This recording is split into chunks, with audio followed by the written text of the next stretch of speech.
नमस्कार दोस्तों, मध्य प्रदेश वेदर पर आप सभी भाइयों का स्वागत है। मेरा नाम है अरविंद धामा। देखिए दोस्तों, बंगाल की खाड़ी पर सिस्टम ताकतवर हो चुका है, लो प्रेशर एरिया बन चुका है। समुद्र तल से जो इसकी ऊंचाई है 7.6 किलोमीटर की ऊंचाई पर जो है ये बना हुआ है और सर्कुलेशन हरियाणा के भागों पर है, ये भी 5.8 किलोमीटर की ऊंचाई पर बना हुआ है। अब ये सिस्टम ऐसा नहीं है कि सिर्फ लो प्रेशर एरिया ही बनकर रह गया दोस्तों, ये और भी अधिक ताकतवर होगा। जो अपडेट मिल रहे हैं वे मिल रहे हैं इसके डिप्रेशन के, कि ये डिप्रेशन की श्रेणी में पहुंचेगा और अधिक ताकतवर होगा और डिप्रेशन बनकर तब ये आगे बढ़ना शुरू करेगा।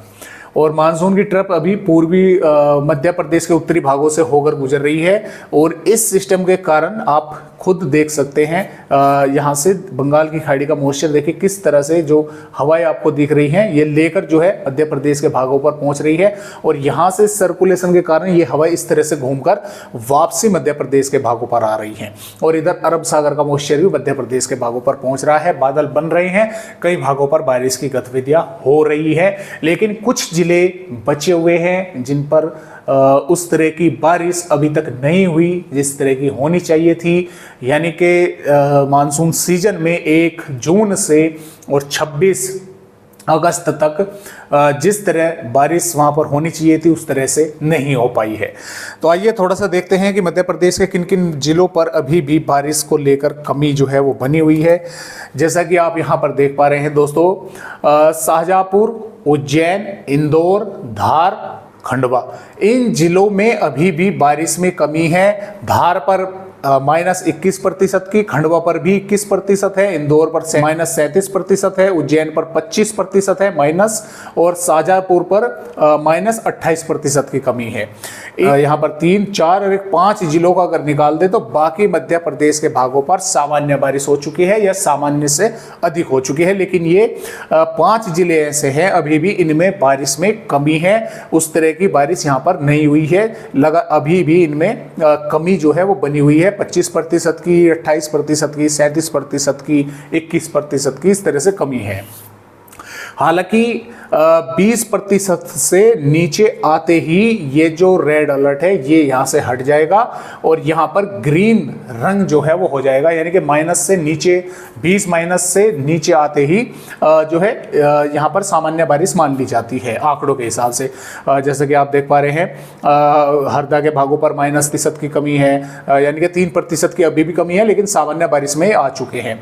और इसके साथ साथ जैसे कि अशोकनगर देख रहे हैं आप, टीकमगढ़, छतरपुर और ग्वालियर, भिंड, श्योपुर, मुरैना, तो इन पर शिवपुरी पर 97% अधिक बारिश जो है वो हो चुकी है सामान्य से भी, यानी कि काफी जोरदार बारिश हुई है। अशोकनगर पर 84, गुना पर 80 और इस तरह से बारिश की गतिविधियां जो है वो हुई है। लेकिन ये 5 जिले अभी भी ऐसे हैं इनमें बारिश में दोस्तों कमी है। तो आइए अब देखते हैं कि मध्य प्रदेश के किन किन भागों पर आने वाली यहाँ पर 27 अगस्त में बारिश होने की जो संभावनाएं हैं वो बनी हुई है। तो देखिए दोस्तों, जो बारिश होने की संभावनाएं हैं वो झाबुआ, धार, अलीराजपुर, बड़वानी, खरगोन, खंडवा, बुरहानपुर, हरदा, बैतूल, पाटुना, छिंदवाड़ा, सिवनी, बालाघाट, मंडला, जबलपुर, कटनी, उमरिया, शहडोल, डिंडोरी, अनूपपुर के भागों पर है। हल्की से मध्यम बौछारें या कुछ स्थानों पर मध्यम से तेज बारिश होने की संभावनाएं बन सकती है इन भागों पर। ऐसा नहीं है कि पूरे के पूरे जिले पर बारिश होगी, जिले के कुछ भागों पर बारिश होने की संभावना रहेगी। कहीं पर हल्की से मध्यम बौछारें हो सकती हैं, कहीं पर 1-2 भागों पर मध्यम से तेज बारिश भी देखने को मिल सकती है। मुरैना, भिंड, ग्वालियर, श्योपुर, शिवपुरी, दतिया, निवाड़ी, टीकमगढ़, छतरपुर, पन्ना, सतना, महर, रीवा, मऊगंज, सिद्धि, सिंगरौली और दमोह, नरसिंहपुर, नर्मदापुर, रायसेन, सागर, विदिशा, भोपाल, सीहोर और शाहजहांपुर, देवास और राजगढ़, आगरमालवा, उज्जैन, इंदौर, रतलाम, नीमच, मंदसौर, गुना, अशोकनगर, शिवपुरी, श्योपुर, मुरैना, भिंड, ग्वालियर, दतिया, इन जिलों पर भी बादल पहुंचेंगे, रहेंगे कुछ भागों पर या कुछ भागों पर पहुंचेंगे। 1-2 भागों पर हल्की से मध्यम बौछारें कहीं कहीं पर देखने को मिल सकती है, लेकिन यहाँ पर भी जिले के इक्का दुक्का भागों पर हो सकती है, जरूरी नहीं है कि सभी भागों पर हो। और ये भी जरूरी नहीं है कि बारिश हो ही हो, ऐसा भी हो सकता है कि सिर्फ बादल आकर रह गए और या आगे बढ़ गए, बारिश की गतिविधियां नहीं देखने को मिली। तो यहाँ पर इन भागों पर ज़्यादा संभावना नहीं है, इन भागों पर है हल्की से मध्यम बौछारें या एक दो इलाकों पर तेज बारिश की, और इन पर भी हल्की से मध्यम बौछारें कहीं कहीं पर इक्का दुक्का भागों पर होने की संभावनाएं हैं। वार्निंग वो किसी भी जिले पर ना तो भारी बारिश की है ना ही जो है जोरदार बारिश की, किसी भी जिले पर कोई वार्निंग नहीं है। बस सिर्फ ये है कि बारिश जो है हल्की से मध्यम और एक दो भागों पर तेज की इन पर है, यानी कि हो सकती है, और इन पर बारिश हो सकती है या नहीं भी, या सिर्फ बादल आकर रह सकते हैं, लेकिन कुछ भागों पर बारिश होने की संभावना है यहाँ पर। तो इस तरह से फिलहाल 27 अगस्त में मध्य प्रदेश का वेदर अपडेट है और ये बारिश की गतिविधियाँ फिर से बढ़ेंगी, और जैसे कि आप यहाँ पर देख पा रहे हैं 28 अगस्त से बढ़ती हुई नजर आ रही है। 29 अगस्त में फिर से मध्य प्रदेश के कई भागों पर बारिश की गतिविधियाँ होंगी और भारी बारिश का भी जो है वो अलर्ट दिया गया है IMD की तरफ से।